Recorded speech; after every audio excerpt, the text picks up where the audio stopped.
How to save ChatGPT conversation as PDF. Hello everyone, I am Bishaka and welcome to our channel. Now let's get right into the tutorial.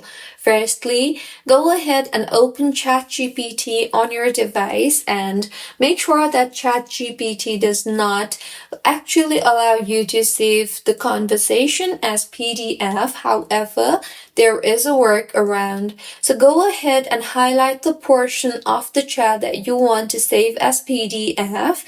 And once you have highlighted the portion, simply right click on your trackpad and you will see the option for print in the menu. So tap on the print option you see there, and in the destination drop down, tap on it and then select the save as PDF option you see there. And finally tap on the save button.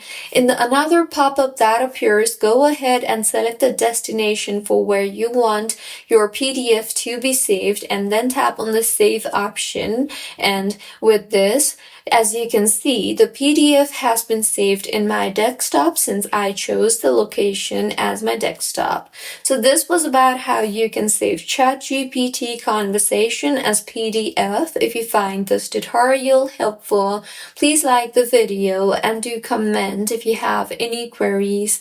Also, do subscribe to our channel for more helpful tutorials like this. See you on the next one.